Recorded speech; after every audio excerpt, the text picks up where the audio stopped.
Assalamualaikum warahmatullahi wabarakatuh. Apa kabar anak-anakku? Semoga selalu dalam keadaan sehat ya. Dalam pertemuan kali ini, kita akan membahas klasifikasi makhluk hidup.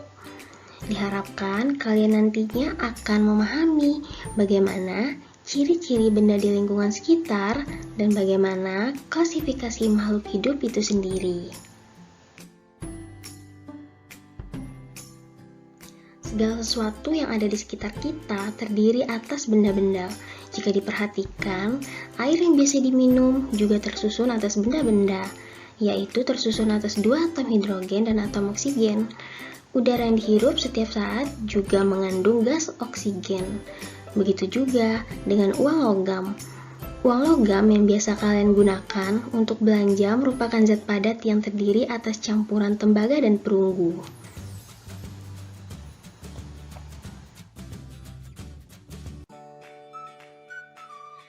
Kamu akan kagum terhadap kebesaran Tuhan Yang Maha Esa yang telah menciptakan bumi beserta segala isinya.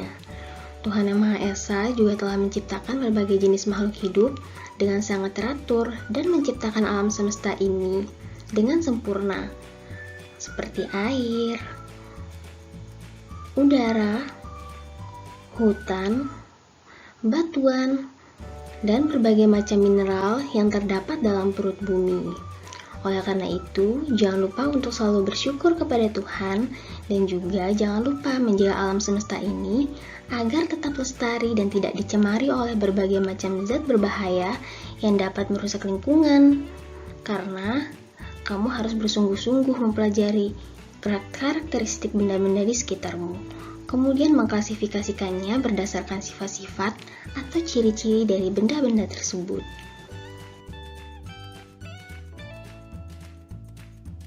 Perhatikan video berikut, terdapat anak yang sedang bermain bola dan juga ada robot. Apa ya persamaan dan perbedaannya? Jika dilihat, persamaannya adalah anak kecil sedang bermain bola dan robot yang sama-sama dapat bergerak. Perbedaannya ialah robot tidak dapat tumbuh dan berkembang, tidak dapat bernapas dan tidak dapat berkembang biak. Sedangkan anak kecil dapat tumbuh dan berkembang, dapat bernapas dan dapat berkembang biak, sehingga anak kecil memiliki ketiga ciri tersebut. Manusia, hewan, dan tumbuhan merupakan kelompok makhluk hidup. Makhluk hidup dan benda tak hidup atau benda mati dibedakan dengan adanya ciri-ciri kehidupan. Makhluk hidup menunjukkan adanya ciri-ciri diantaranya bernapas, memerlukan nutrisi, bergerak, tumbuh dan berkembang biak, peka terhadap rangsang, dan menyesuaikan diri terhadap lingkungan. Benda mati tidak memiliki ciri-ciri tersebut. Bernapas. Setiap saat kamu bernapas, yaitu menghirup udara yang diantaranya mengandung O2 dan mengandung CO2 lebih besar dari yang dihirup. Kamu dapat merasakan kebutuhan bernapas dengan cara menahan untuk tidak menghirup udara selama beberapa saat. Tentunya, kamu akan merasakan sesak sebagai tanda kekurangan oksigen.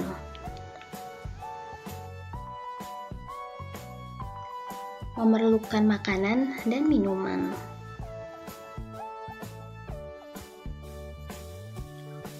Untuk beraktivitas, setiap makhluk hidup tentunya memerlukan energi. Dari manakah energi tersebut diperoleh?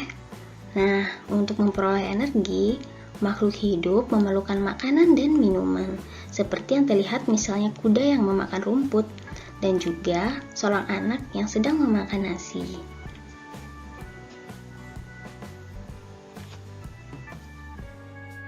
Bergerak.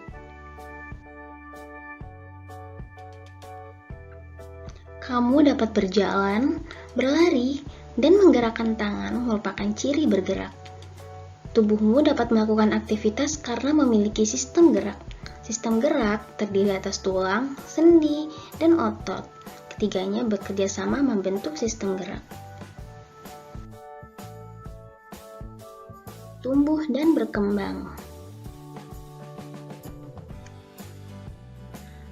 perhatikan tubuhmu. Apakah sama tinggi dan massa tubuhmu sekarang dengan yang dulu? Ya, betul. Tubuh kamu yang dulu dan sekarang tentunya berbeda. Tinggi dan massa tubuhmu akan bertambah dengan seiring bertambahnya usia. Proses inilah yang disebut dengan tumbuh. Begitu juga dengan hewan.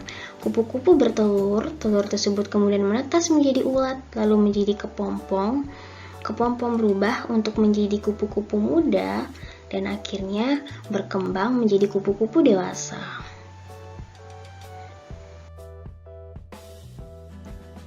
Berkembang biak.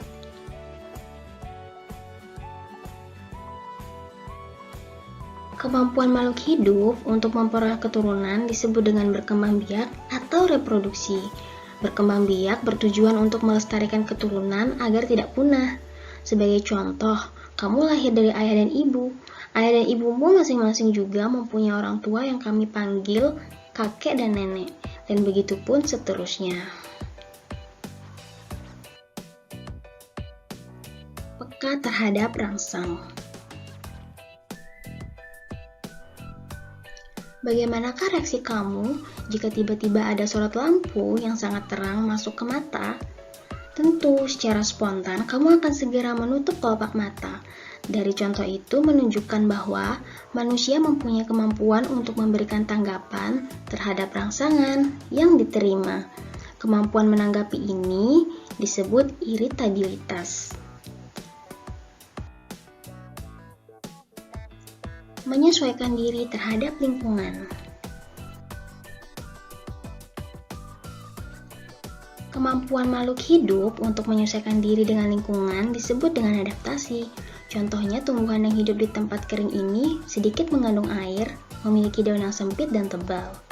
Sedangkan, tumbuhan yang hidup di tempat basah banyak mengandung air, memiliki daun yang lebar dan juga tipis.